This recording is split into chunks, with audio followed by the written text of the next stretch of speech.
প্রিয় দর্শক, আশা করি আপনারা ভালো আছেন। আমিও আপনাদের দোয়া এবং আল্লাহ তাআলার অশেষ রহমতে অনেক ভালো আছি। কিছুদিন পরে কোরবানির ঈদ অনুষ্ঠিত হতে যাচ্ছে। মুসলিমদের জীবনে এটি বড় একটি উৎসব। আমরা অনেকেই কোরবানির ইতিহাস এবং ফজিলত সম্পর্কে জানি না। তো আজকের ভিডিওতে আমি কোরবানির ইতিহাস এবং ফজিলত সম্পর্কে আলোচনা করব। ভিডিওটি না টেনে সম্পূর্ণ দেখার অনুরোধ রইল।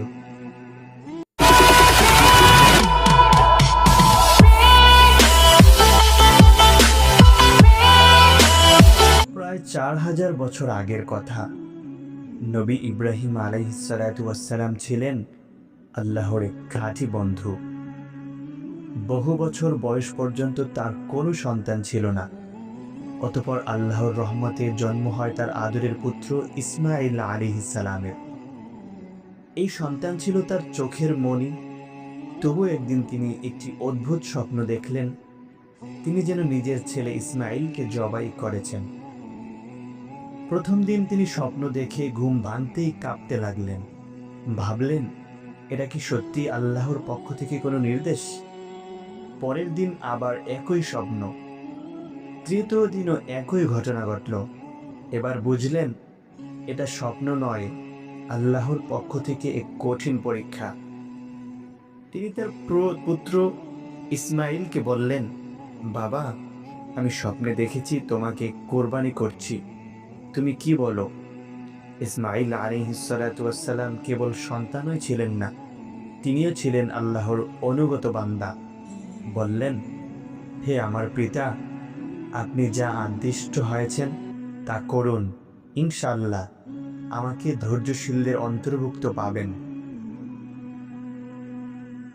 তারা দুজনে পাহাড়ের দিকে রওনা হলেন। ইব্রাহিম আলাইহিসসালাম ছেলের চোখ বেঁধে দিলেন যাতে তার মুখের কষ্ট না দেখতে হয়। তিনি ছুরিটা চালাতে গেলেন, কিন্তু ছুরি কিছুতেই কাটল না। আল্লাহ তখন ফেরেশতা জিবরাইল আলাইহিসসালামকে পাঠালেন, যিনি একটি জান্নাতি দুম্বা নিয়ে এলেন। আল্লাহ বললেন, হে ইব্রাহিম, তুমি পরীক্ষায় উত্তীর্ণ হয়েছ। এটা কেবল ছিল এক পরীক্ষা। ইব্রাহিম আলাইহিসসালাম তার ছেলেকে কোরবানি করেননি, বরং নিজের ভালোবাসা, নিজের চাওয়া, নিজের আবেগ সব কোরবানি করে দিয়েছিলেন আল্লাহ তাআলার জন্য।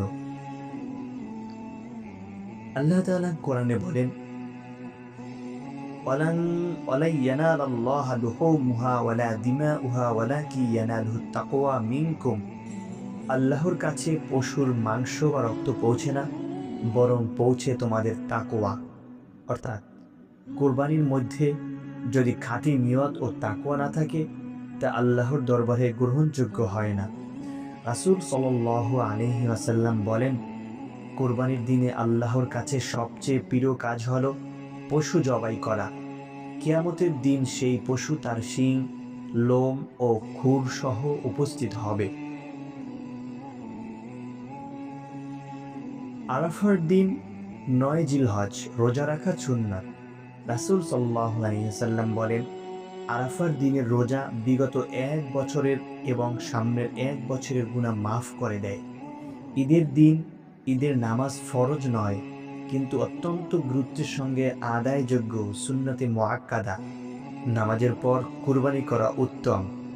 তাকবীরে তাশরিক বলা ওয়াজিব। 9 জিলহজ ফজর থেকে 13 জিলহজ আসর পর্যন্ত প্রতিটি নামাজের পরে, প্রতিটি ফরজ নামাজের পরে আল্লাহু আকবার, আল্লাহু আকবার, লা ইলাহা ইল্লাল্লাহু, আল্লাহু আকবার, আল্লাহু আকবার, ওয়ালিল্লাহিল হামদ বলতে হবে।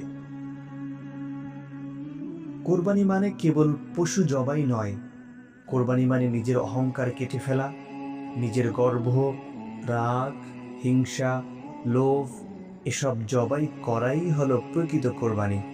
আসুন আমরা সেই আত্মত্যাগ শিখি যা ইব্রাহিম আলাইহিসসালাম আমাদের শিখিয়েছেন।